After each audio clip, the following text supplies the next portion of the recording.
Olá, turma, tudo bem com vocês? Vamos iniciar mais uma aula de história e o conteúdo de hoje é o Iluminismo. Quem aqui já ouviu falar desse movimento? Muito bem, esse movimento é um movimento muito conhecido por todos no mundo. Ele se inicia no século XVIII, ficou mais conhecido como o século das luzes.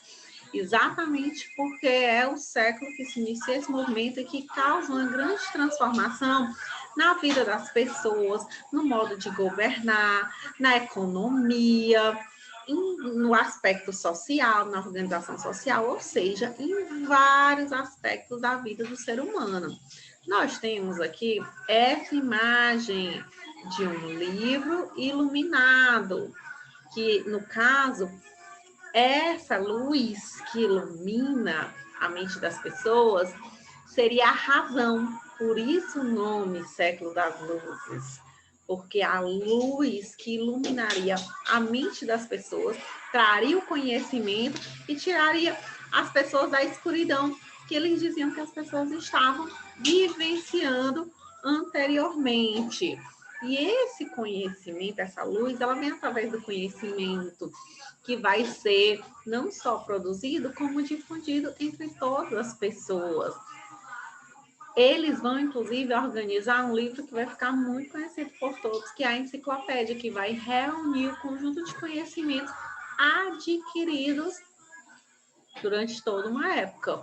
Então, a gente tem aqui a imagem exatamente simbolizando esse século XVIII, o século das luzes.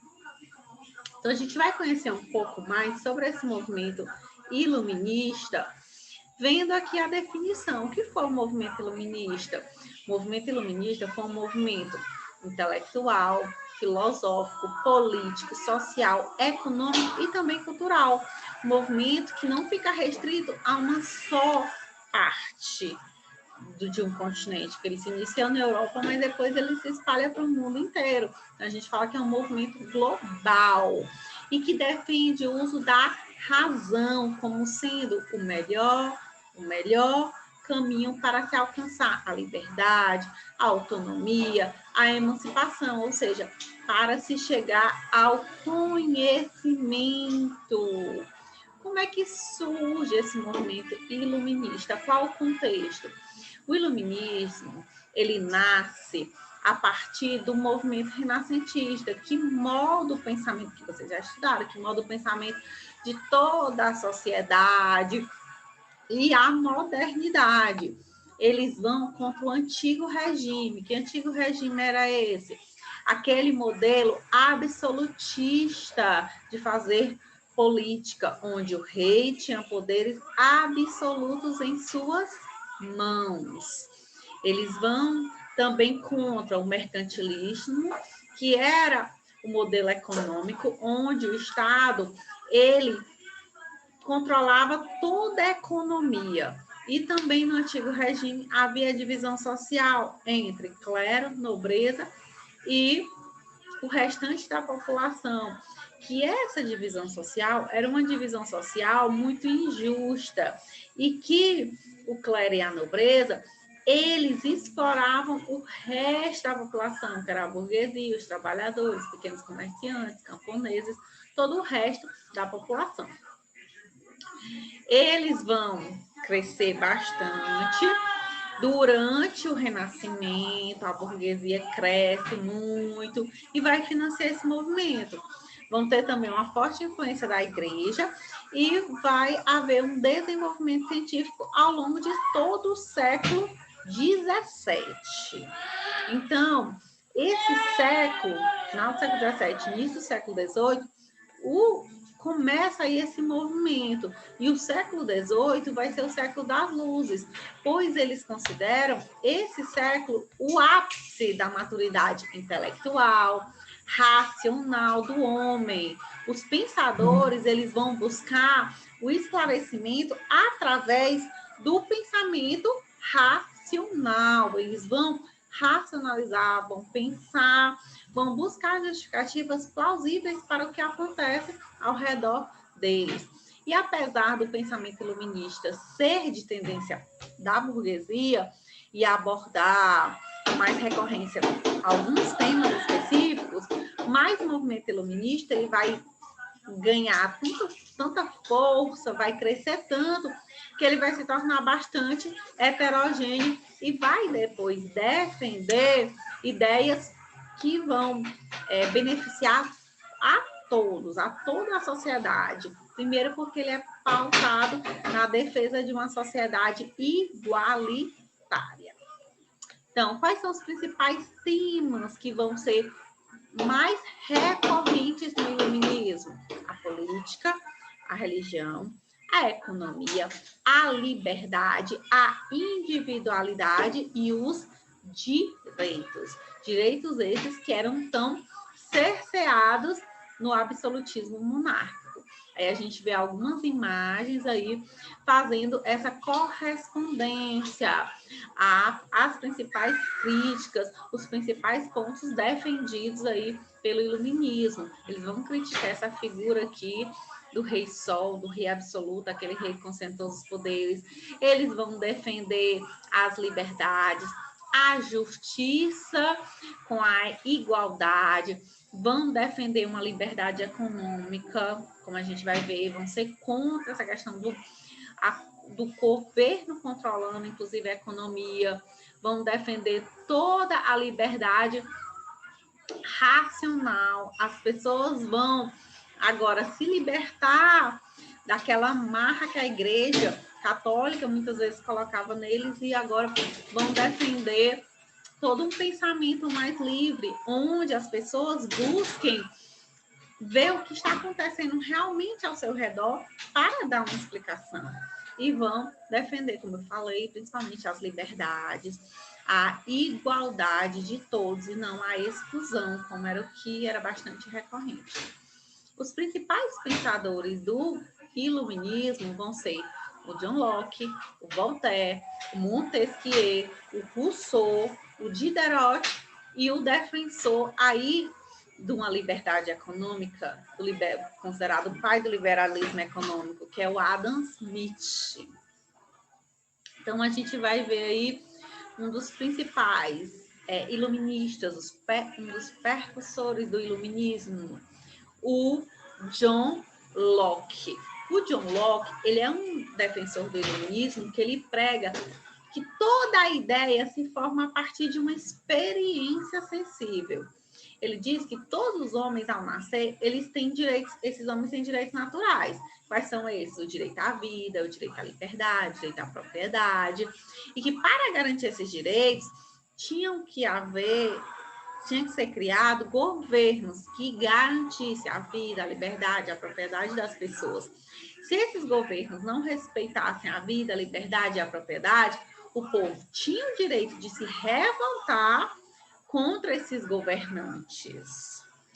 A visão do John Locke era uma visão altamente excludente e era favorável à escravidão, que vai ser um choque aí, e depois esses iluministas vão rever essas ideias, como eu falei para vocês. No início, as ideias dos iluministas eram muitas ideias pertinentes à burguesia, mas depois eles vão ampliar e vão defender a todos. Outro defensor do iluminismo, outro iluminista bastante conhecido, é o François Voltaire. Ele defende as liberdades civis, liberdade de expressão, liberdade religiosa.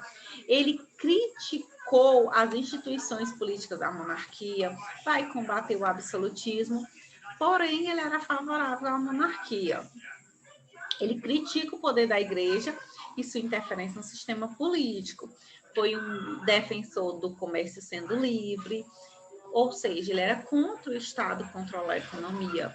E ele que dá origem ao despotismo esclarecido, que é uma mistura do absolutismo com as novas ideias iluministas. É uma maneira que também os reis absolutistas encontraram de se manter no poder. Eles vão reformular suas práticas, tirar aquelas coisas que eram condenadas pelos iluministas e poderem, no caso, incrementar a monarquia, já que era a forma de governo aqui defendida também por Voltaire, essas práticas iluministas. O Voltaire, ele ficou muito conhecido pela expressão que defende firmemente essa liberdade de expressão. Que ele falou assim: posso não concordar com nenhuma palavra que dizes, mas defenderia até a morte o direito de dizê-la. Quando ele fala isso, ele está dizendo que não concorda de jeito nenhum com o pensamento de algumas pessoas, mas ele diz que todo mundo tem o direito de expressar sua opinião, de falar, de ser livre para expressar-se. Então, ele defende o direito daquela pessoa de poder se expressar, mesmo que a opinião dele seja contrária. Outro iluminista que vai ser bastante conhecido é um dos, particularmente, que eu mais aprecio, leio as obras dele, que é o Montesquieu. Montesquieu, ele vai propor um governo formado por 3 poderes: o legislativo, o executivo e o judiciário, ou seja, um fiscalizando a ação do outro para que não haja abusos. Segundo Montesquieu, a sociedade deveria ser regida por um conjunto de leis que representasse os valores de toda uma sociedade, ter uma constituição no caso. Inclusive, a Constituição brasileira é muito influenciada por todas essas ideias iluministas, e o Montesquieu, então, a gente vê as ideias dele presentes em toda a Constituição. O Montesquieu, ele defende a liberdade, assim como os outros filósofos iluministas. Mas o Montesquieu, ele fala que liberdade não consiste em fazer o que você queira fazer, mas liberdade consiste em você obedecer às leis, já que as leis, esse conjunto de leis, eles representam o bem para toda a população, aquilo que ficar melhor para toda a população. Então, no caso, essas leis, elas têm que ser respeitadas. Então, liberdade, para o Montesquieu, consiste em obedecer, agir conforme a lei, porque assim você vai estar sendo livre, já que as leis que ele defende são leis que levem à liberdade, à igualdade, à fraternidade. Outro filósofo iluminista também bastante conhecido é o Rousseau, que ele propõe que todos os homens façam um novo contrato social, onde se defenda a liberdade do homem, baseado na experiência política das antigas civilizações, onde predomina o consenso, garantindo o direito a todos os cidadãos. Ele fala muito sobre o estado de natureza, sobre o contrato social, a valorização do sentimento, e o Rousseau, ele defende que o homem, ele deve fazer um contrato com os governantes, mas os governantes, eles devem agir conforme a vontade do povo e para que este povo seja atendido. Denis Diderot é outro filósofo iluminista bastante conhecido, que o seu maior feito foi tentar reunir todo o conhecimento humano na enciclopédia. E ele contou com a contribuição de vários nomes famosos do seu tempo que o ajudaram na questão de fazer essa enciclopédia. O Adam Smith é outro filósofo iluminista, um dos principais contribuidores para fundamentar a teoria econômica do liberalismo econômico. Ele é considerado o fundador da economia como ciência e ele defende economia livre, liberdade econômica, que o preço das mercadorias seja regido pela própria lei de mercado, que é a lei da oferta e da procura. Certo? E, como eu falei para vocês, surgiu com o movimento iluminista o despotismo esclarecido, que é quando alguns monarcas europeus, eles adotaram um governo que misturava as práticas absolutistas com as ideias iluministas na tentativa de se manter no poder. Na prática, o objetivo era modernizar o Estado através das reformas na economia, estruturas governamentais, religiosas, e a gente vai ter aí grandes expoentes do despotismo esclarecido em Portugal, na Áustria, na Prússia, na Espanha e na Rússia. Muito bem. Hoje, nós vimos aqui uma breve introdução sobre o iluminismo. Eu quero agora que vocês pesquisem sobre esses pensadores iluministas: Adam Smith, Denis Diderot, o Jean-Jacques Rousseau, o Montesquieu e o John Locke, o Voltaire e o John Locke. E eu quero que vocês façam um quadro onde vocês coloquem cada um dos iluministas e as principais ideias defendidas. Vocês façam um quadro, colocam numa coluna o nome dos iluministas e na outra as ideias defendidas, certo? Porque isso vai nos ajudar a responder algumas questões que nós iremos estar propondo para vocês. Outra atividade que eu quero que vocês façam, além de fazer esse quadro com os filósofos iluministas e as ideias defendidas por cada um, é que vocês peguem a nossa Constituição, a Constituição que está em vigor no Brasil hoje, que é a Constituição de 1988. Leiam alguns artigos da Constituição e anotem quais foram as ideias iluministas que vocês perceberam nessa Constituição. De antemão, já digo que tem muitas ideias iluministas. Então, vocês vão colocar em prática se realmente entenderam quais foram as ideias propostas por esses iluministas, lendo a Constituição e identificando a ideia e quem é o iluminista, o filósofo iluminista que defende aquela ideia. Tá certo? Gostaram? Então, hoje é o desafio para vocês, essas duas atividades. Um beijo e até a nossa próxima aula. Vai ser muito boa. Vamos continuar com o iluminismo.